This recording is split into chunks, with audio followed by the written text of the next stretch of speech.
आज रामविलास पासवान की party LJP आज अपना रुख साफ कर सकती है, क्योंकि एलजेपी ने अभी तक अपना रुख स्पष्ट नहीं किया है। तो इंतजार उसकी तरफ से इस बात का, रामविलास पासवान की पार्टी एलजेपी अपना क्या रुख साफ करेगी। सूत्र ये बता रहे हैं कि एनडीए में रहने या फिर नहीं रहने को लेकर जो फैसला है, जो मंथन पार्टी के भीतर चल रहा था, वो आज साफ हो जाएगा। माना फिलहाल ये जा रहा है कि एलजेपी अगर अलग हो जाती है तो बिहार विधानसभा में 143 सीटों पर अपने उम्मीदवार उतारेगी। सूत्र ये भी बता रहे हैं कि आरजेडी के 60 सीट देने के ऑफर पर कांग्रेस नाराज है। महागठबंधन में पहले ही फूट पड़ चुकी है।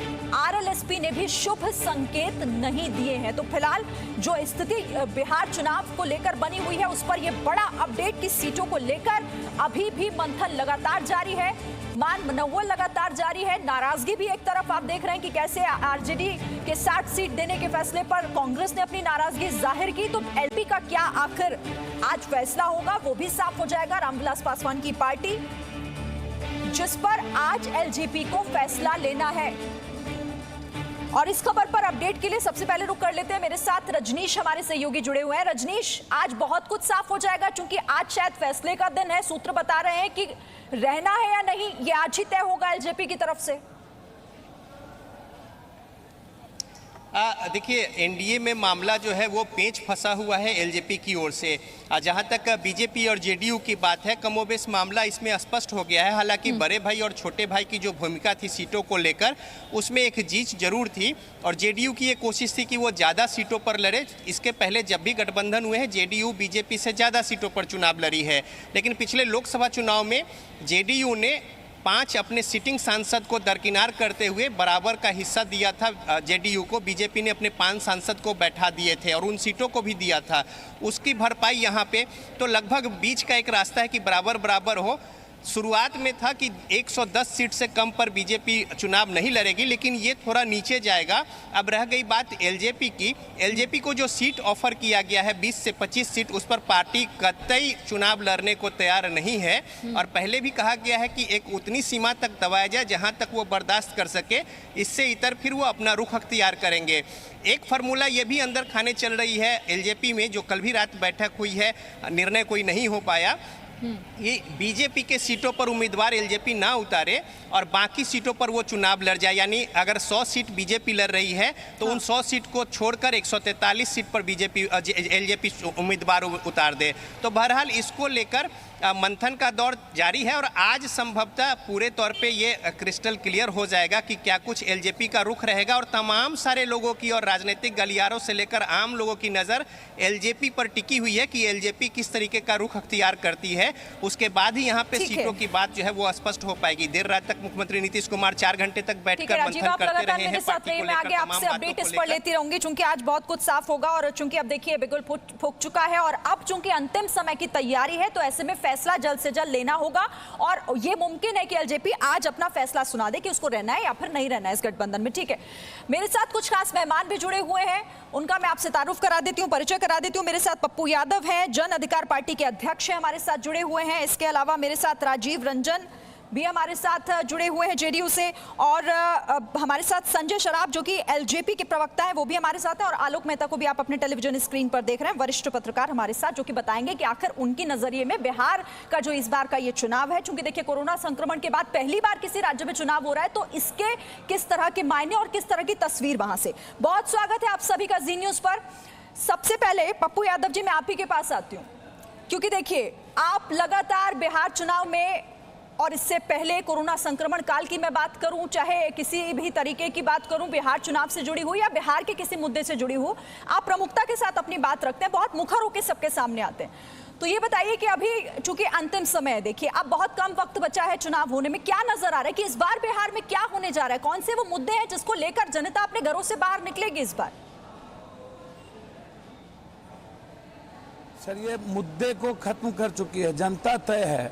पहले तो मैं आपको बता दूं कि अभी 2 दिन पहले आपके चैनल, सभी चैनलों ने नीतीश कुमार से पूछा रामविलास जी बीमार हैं, तो कल के अच्छा मुझे तो कोई जानकारी नहीं है, होंगे।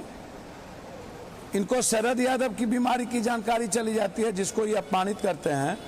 इनको जॉर्ज का याद नहीं आता है। पहले तो आप समझिए कि ये किस तरीके से मेंटली टॉर्चर, जब राज्यसभा का चुनाव हो रहा था तब भी ये और रामविलास जी भी चुनाव लड़ रहे हैं, उस बीजेपी को पता होगा।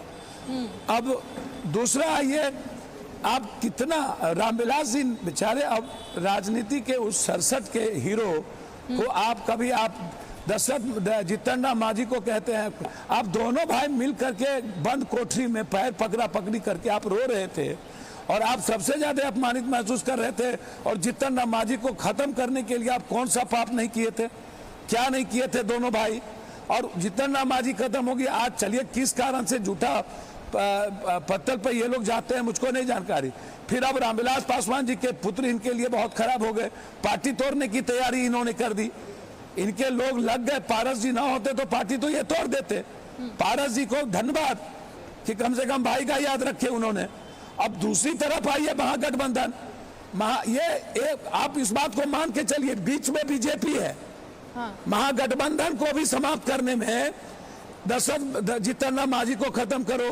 अब एक पुराना कोई आदमी बड़ा गठबंधन, रामविलास पासवान को किसी को जरूरत नहीं थी, बीजेपी को या कांग्रेस को भी बहुत जरूरत नहीं होती है, लेकिन गठबंधन रख लेता है।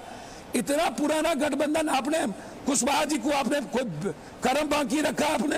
क्या इन लोगों ने कहा था आपको मिनिमम कॉमन प्रोग्राम बना लेने के लिए कि आप बढ़ा लीजिए, लीडर बाद में तय करिए। चलिए मैं आप इतना उतावले क्यों थे? राजीव रंजन जी, उसके बाद कांग्रेस आप पप्पू यादव जो कह रहे हैं उसका भी जवाब दीजिएगा। साथ ही मेरा सवाल ये भी, क्या आज साफ हो जाएगा कि कौन किसके साथ है?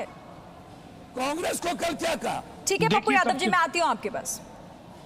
एक बात बिल्कुल साफ है, बिहार में नीतीश कुमार जी के नेतृत्व में एनडीए को एक बड़ी जीत मिलने जा रही है। बौखलाहट आप तमाम नेताओं के व्यवहार में और उनकी बातों में आप देख सकती हैं। जो हताशा है, अब पप्पू जी अपने पूरे संबोधन में अपनी जो उनकी पार्टी के द्वारा जो किए जा रहे कार्य है उस पर उन्होंने रोशनी नहीं डाली और अब लगातार वो जो बातें कह रहे हैं उसका बिहार की राजनीति से बहुत मतलब नहीं है। बिहार की जनता एक सकारात्मक एजेंडे के साथ एक जिस रोड मैप पर बिहार नीतीश कुमार जी के नेतृत्व में चला है उसको आगे जारी रखना चाहती है।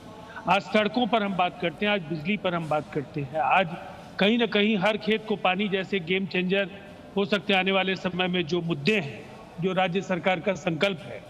तो मुझे लगता है आज जिस तरह से महिलाओं का सशक्तिकरण हुआ है, शराबबंदी जैसे फैसले, बिहार की जनता का वोट इन फैसलों के आसपास होगा। और वैकेंसी तो है नहीं।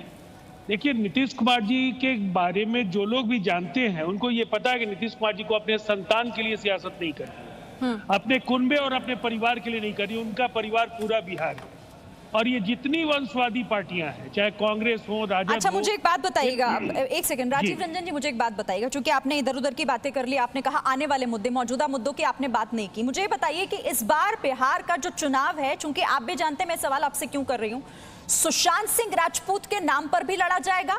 आप जनता के बीच अगर जाएंगे तो सुशांत सिंह राजपूत को न्याय मिले, ये बिहार की जनता चूंकि चाहती है। सुशांत सिंह राजपूत बिहार के बेटे हैं, तो क्या ये भी एक मुद्दा आप देख रहे हैं इस बार? देखिए, चुनाव तो हम विकास के मुद्दे पर ही लड़ेंगे। तो सुशांत सिंह राजपूत को न्याय मिलेगी, ये नहीं है आपकी लिस्ट में? मैं ये जानना चाह रही हूं। सुन लीजिए, अगर पूरी बात नहीं सुनेंगी आप एकाएक बोल देंगी। आपने तो ये देखिए, अब बिहार में 1 लाख किलोमीटर सड़कें बनी है, 6000 पुल बने, 18 मेगा पुल बने, और इसीलिए जब विकास को लेकर के आपने कहा कि आपने विकास की तो बात नहीं की, मैंने विकास के कुछ जो पहले जो मानक उनको पहले मैंने बताया। ऐश्वर्या रामलखन सिंह जी के बेटा रघुवंश बाबू, सुशांत सिंह, उसके बाद हरिवंश पर सुशांत सिंह जी को तो ये लोग एक बार गए नहीं थे। पप्पू जी, आप एक सीनियर लीडर हैं और उसी तरीके से आपसे अपेक्षा है कि धैर्य पूर्वक बाकी पैनलिस्ट को भी सुनिए ना। मैं आपकी तरह उस तरह से मैं जूझना नहीं चाहूंगा। ठीक है राजीव जी, बात पूरी कीजिए। देखिए, ये मुद्दों पर आधारित चुनाव है। बिहार ने अपना बेटा खोया है और निसंदेह जिस तरह से मुंबई में शिवसेना और कांग्रेस की सरकार और उनके समर्थक राजद जैसे दल, इनकी चुप्पी नहीं टूट रही थी कि कांग्रेस वहां सरकार से अपना समर्थन वापस ले ले अगर सुशांत सिंह राजपूत को न्याय नहीं मिलता है। और ये लोग सुशांत सिंह राजपूत के सवाल पर बिहार में सियासत करने की कोशिश करेंगे। इनके बंगाल के अध्यक्ष वहां पर रिया के पक्ष में रैली कराएंगे। तो सुशांत सिंह राजपूत के पक्ष में कौन है और कौन खिलाफ है, ये मुद्दा बनाने की जरूरत नहीं है, बिहार की जनता जानती है। ठीक है पप्पू यादव जी, मैं आपके रिएक्शन के लिए 1 मिनट के लिए आपके पास आऊंगी। जल्दी से आप कुछ कहना चाह रहे थे, फिर बाकी गेस्ट भी है मेरे साथ। मैं इसमें दो तीन बात कहना चाह रहा था कि इनको विकास यदि की बात करते हैं तो ये विशेष राज्य विशेष पैकेज 1,60,000 करोड़, पटना का प्रदूषण, और आप स्मार्ट सिटी, आप किसी भी योजना को ले लो तो फिर ये इनसे पूछिए कि ये ऐश्वर्या का नाम, इनसे पूछिए कि ये रामलखन सिंह जी के पोता का नाम, इनसे पूछिए हरबंश जी का नाम, इनसे पूछिए रघुवंश बाबू जिनको ये बेइज्जत भी करते थे। ठीक है, ये मुद्दा ऐश्वर्या वर्चुअल रैली में क्यों? रामलखन सिंह का पोता हरबंश बाबू जैसे लोग जिसने भारत के किसानों की वैचारिक आवाज को बंद कर दी, और रघुवंश बाबू को जो ब्रह्म बाबा कहते थे उनको गाली लोग देते थे। ठीक है पप्पू यादव जी, मेरे पास सोनिया गांधी के आप आरोप लगा रहे हैं, लेकिन मैं यही सवाल आपसे पूछ रही थी तो आप दूसरे उस पर चले गए थे। निखिल आनंद जी, निखिल आनंद भी मेरे साथ हैं, निखिल आनंद भी मेरे साथ हैं, बिहार बीजेपी के नेता हैं। निखिल आनंद जी, देखिए, सुशांत सिंह राजपूत अब बिहार के लिए एक मुद्दा इसीलिए है क्योंकि बिहार के बेटे को न्याय मिले, ये बिहार की जनता जानती है। हमने पिछले दिनों हमने देखा कि बिहार की जनता ने कैसे इस पूरे मामले में न्याय की मांग की, तो ये बिहार चुनाव में आप लोगों के लिए एक मुद्दा है या नहीं है? देखिए, सुशांत सिंह राजपूत की संदेहास्पद मृत्यु के बाद जिस तरीके से एक इमोशनल आउटरीच हुआ पूरे बिहार के लिए और तमाम सुशांत सिंह राजपूत के परिवार और उनके चाहने वालों के लिए, सुशांत सिंह राजपूत एक इमोशनल मुद्दा है। जस्टिस मिले, ये हमारा कंसर्न है, लेकिन निश्चित तौर पर बिहार चुनाव का मुद्दा भ्रष्टाचार मुक्त बिहार और विकास युक्त बिहार और सस्टेनेबल डेवलपमेंट के रास्ते पर जिस तरीके से एनडीए की सरकार ने 2005 के बाद से अब तक का सफर तय किया है, इस कारवां को हम आगे ले जाएंगे। 3.2 ग्रोथ रेट से 13.2 ग्रोथ रेट का सफर तय किया है। हमने तमाम चुनौतियों से जूझते हुए बिहार को एक मुकाम तक लाया है जहां से एक बड़ी औद्योगिकरण की बुनियाद कायम होगी और उद्योग और रोजगार का एक बड़ा क्षेत्र विकसित होगा। इस संकल्पना के साथ जन जन की यही पुकार, आत्मनिर्भर बिहार, सेल्फ रिलायंट बिहार के नारे के साथ, स्लोगन के साथ। सर, आप जितनी तारीफें बिहार की कर रहे हैं, बिहार की जितनी तारीफें कर रहे हैं, ऐसा लग रहा है जैसे बिहार में कोई दिक्कत ही नहीं है, कोई परेशानी ही नहीं है, और वहां पर तो जो सरकार ने कर दिया, आप इस तरह से कह रहे हैं कि भारत के किसी और राज्य में शायद हुआ ही नहीं है। आलोक मेहता मेरे साथ है। आलोक मेहता जी बेहतर तरीके से बता पाएंगे कि मौजूदा स्थिति बिहार की क्या है और इस बार का जो चुनाव है वो कैसे अलग, मुद्दे किस तरह के हैं इस बार? देखिए, निश्चित रूप से सारे हमारे जो कह रहे हैं कि लोगों को विकास चाहिए, लोगों को जो डेवलपमेंट, आप देखिए कई जगह इसीलिए उम्मीदवार बदलने की मांग भी की जा रही है कि यदि जो विधायक काम नहीं किए, मंत्री काम नहीं किए, पार्टियां काम नहीं की, उनके विरोध में लोग रहेंगे। लेकिन देखिए, आपने जो बात उठाई है, सुशांत सिंह अकेले ही नहीं, उनके मार्फत में बिहार के कितने बच्चे बॉलीवुड में हैं या मुंबई में हैं या दिल्ली में, उन सबको न्याय की बात है। जो बात सीबीआई को दी गई बिहार पुलिस की तरफ से, और उसके पीछे पर्पस ये है कि उस ड्रग्स का, जैसे नशा, देखिए शराब से मुक्त कराने का जो एक क्रांतिकारी काम गुजरात के बाद बिहार में हुआ और हम लोगों को लगता था कि कैसे लोग स्वीकार करेंगे, उसी तरह से ये बात सही है। सड़क, पानी, बिजली, ये जो सुविधाएं, अस्पताल, अभी खास करके कोरोना के संकट में अच्छी चिकित्सा सुविधा का वायदा ही कुछ नहीं, उसके साथ जो कुछ किया गया, तो मैं किसी पक्ष पार्टी के बारे में नहीं कह रहा हूँ। मेरा कहना है कि जब 15 साल के शासन में केवल चरवाहा स्कूल बनते रहे और लोगों का विकास नहीं हुआ, उसी का नतीजा है कि आज लालू जी जेल में हैं और संकट आ गया है। तो अब जनता डिसाइड करेगी कि जेल, देखिए जाति पर नहीं, जाति तो हर दल के साथ है। वो कोई ऐसा कोई पार्टी कहेगी कांग्रेस या बीजेपी कि हम उस जाति के लोगों को नहीं लेंगे, उनके पार्टी में भी वही उम्मीदवार हो सकते हैं। तो मैं नहीं मानता कि केवल जाति आधार है। ठीक है, हमारा आपने काम किया है, वो जाति का हो या जाति का नहीं हो, वो धर्म का नहीं हो, दूसरे धर्म का हो, ये नहीं है। शाहनवाज हुसैन यदि भागलपुर में भी काम किए हैं तो उनके लिए भी समर्थन जुटता है।